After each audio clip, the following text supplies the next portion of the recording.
Bonjour, on est un camping La Combe à Modane, c'est en la Savoie et comme vous pouvez voir, c'est ça comment on ressemble.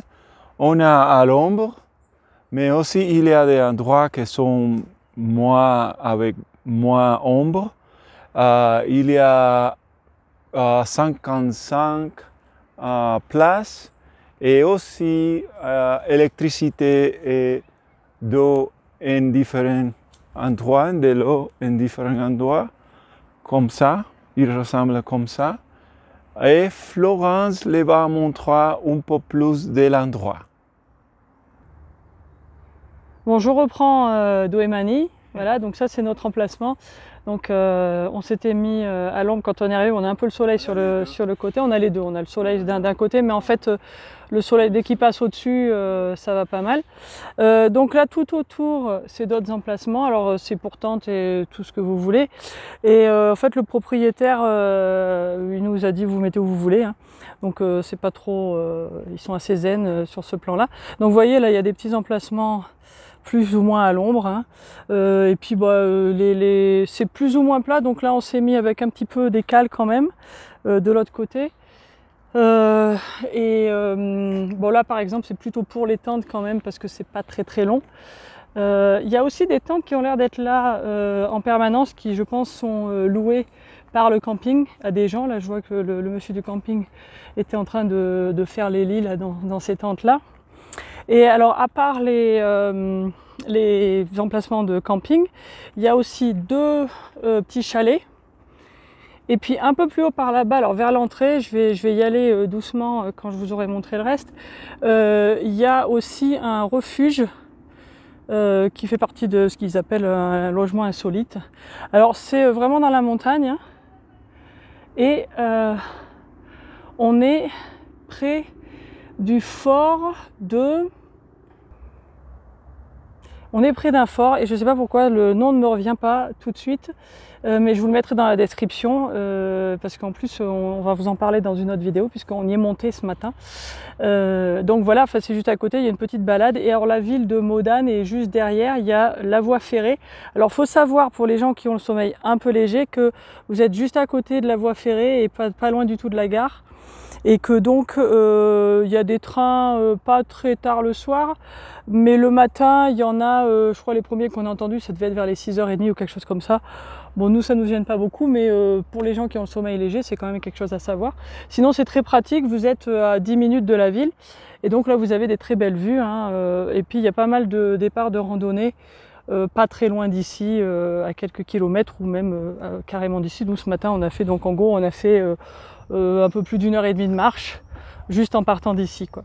Donc là je vais monter vers les sanitaires. Apparemment c'est un nouveau propriétaire. Alors je vais parler de la réservation.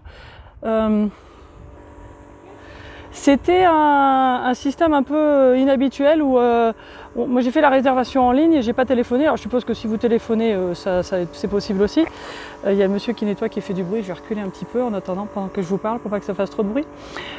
Donc oui, moi je l'ai fait en ligne. Alors ça vous renvoie un PDF qui vous dit qu'il faut signer et renvoyer. Et puis pour payer, pour verser les arts, quoi, il faut faire un virement.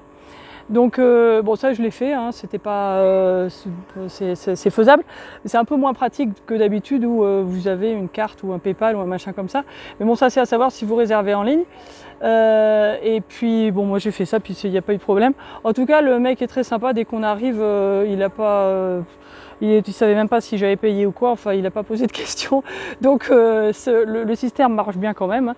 Et en arrivant, bah, vous pouvez payer ou par chèque ou par virement de nouveau. Par contre, ils ne prennent pas les cartes bancaires. Donc ça, c'est quelque chose qu'il faut savoir. Il n'y a aussi pas de Wi-Fi. Par contre, pour nous, le 4G, pour les deux, hein, pour SFR et Orange en tout cas, ça marchait très bien. Donc ça, c'est des choses qui sont c'est assez important pour nous, donc on vous le dit quand même aussi. Donc là, je vais avancer vers les sanitaires. Et puis bon, ouais, ça va faire un petit peu de bruit parce que le monsieur nettoie, mais bon, je ne vais pas rentrer chez les hommes de toute façon, pour des raisons évidentes, parce qu'il y a deux sanitaires, il y a hommes et femmes. Bon voilà, donc ça c'est les sanitaires. Alors je commence quand même par cette partie. Donc ça c'est la zone de vidange pour les camping-cars. Donc là, vous avez à l'évidence les eaux grises. Et là, le monsieur nous expliquait en fait, là c'est pour les cassettes WC. En réalité, donc il faut soulever et puis vider là. Et alors juste là, c'est entre les deux sanitaires. Ici, il y a ce qui devrait être le dévidoir des cassettes WC, mais en fait, il a mis que ça marchait pas parce qu'en réalité, il dit que ça se bouche beaucoup. Et donc, je pense qu'il va travailler pour que ce soit réparé. Par contre, le tuyau est là. Donc, vous faites la cassette, vous videz, vous venez chercher de l'eau là. Alors, le seul truc, c'est qu'il n'y a qu'un seul tuyau et pour remplir, ça va être le même tuyau. Il est très long, c'est pratique, mais bon, donc, il faut savoir qu'il faut peut-être le désinfecter un peu puisque c'est le tuyau qui sert aussi pour la cassette. Alors après, je reviens sur mes pas, donc là j'arrivais de là. Donc le monsieur est en train de faire le ménage. Donc ça c'est les douches hommes. Et juste là, les éviers, là c'est ce qui sert pour vaisselle. Et il y a eau chaude et eau froide. Voilà. Et juste là à côté, donc, il y a les WC hommes. Et bon, ça je peux le montrer. Voilà, hein. Ce sont des WC donc. Et il y a des toilettes douches accessibles ici, avec un petit robinet. Et ici, un truc que je trouve bien sympa, c'est qu'il y a aussi un grand fil à linge. Donc ça, c'est toujours pratique. Et donc je reviens là où j'étais tout à l'heure, où je vous ai montré le dévidoir à WC qui est hors service. Là, donc vous avez les toilettes dames. Alors là, je peux y aller, donc je vais vous montrer.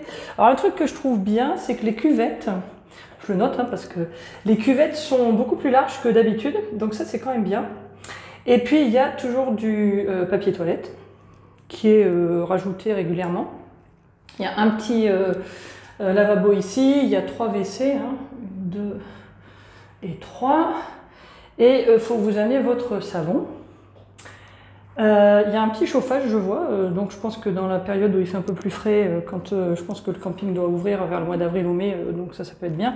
Et puis donc là, ici, c'est les douches femmes, que je vais vous faire voir.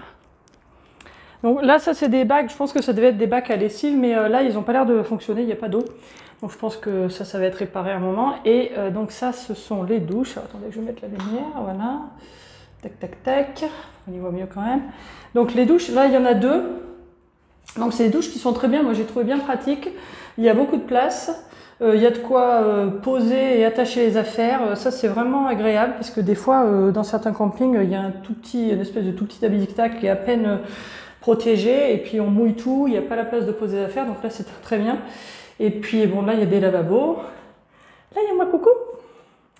Et puis il y a un autre petit lavabo fermé là, si vous voulez, voilà, et recoucou. Voilà, donc ça ce sont les serviettes, il y a encore des trucs, vous voyez, pour attacher et pour poser les serviettes. Donc ça c'est très pratique, il y a un petit truc pour nettoyer. Et puis bon là le monsieur vient de faire le ménage, vous voyez, c'est bien entretenu. Et voilà. Et puis là je fais le tour, donc là ça c'est la partie que je vais vous montrer dans un petit moment, où il y a une petite buvette, etc. Et puis là il y a l'accueil.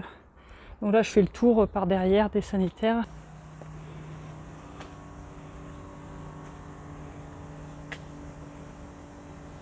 Et revue du camping avec la montagne derrière, les petits chalets et le petit chien. Ça va, petit chien? Et donc là, on monte. Et puis je vais vous montrer donc il y a la réception, la petite buvette et les poubelles. Voilà, alors quand vous arrivez, vous arrêtez là pour dire bonjour.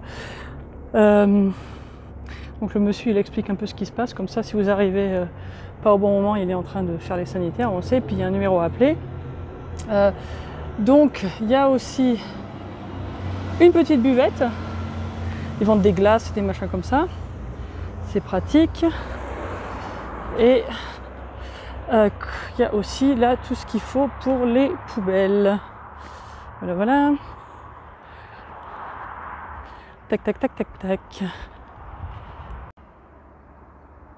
Alors sur la réservation, il disait qu'il faut arriver entre 14h et 19h.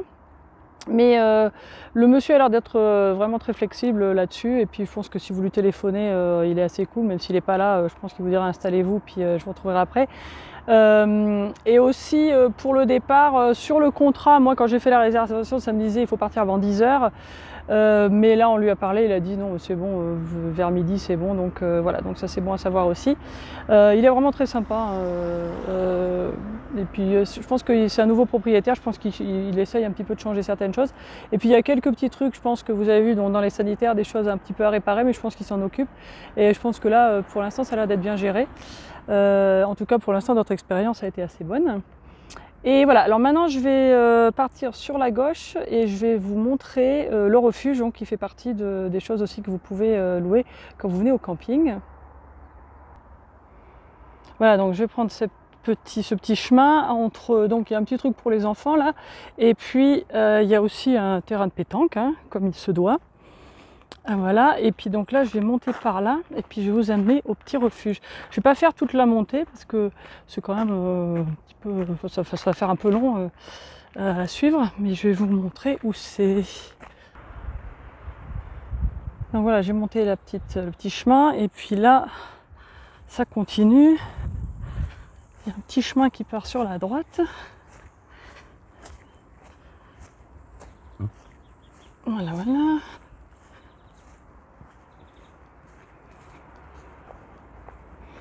Et là, tada, on arrive sur ce petit refuge. Alors en fait, ouais, ça ressemble vraiment à un refuge, à part que c'est une version un petit peu plus petite, quoi. Et moi, je pensais que c'était carrément un vrai refuge, mais ça fait partie du camping en réalité. Donc voilà, c'est le petit refuge que vous pouvez aussi louer. Donc ça fait expérience montagneuse. Voilà, voilà.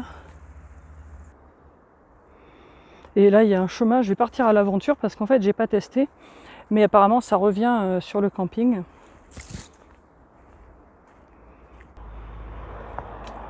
Voilà, donc ça arrive à côté du petit truc de jeu pour les enfants.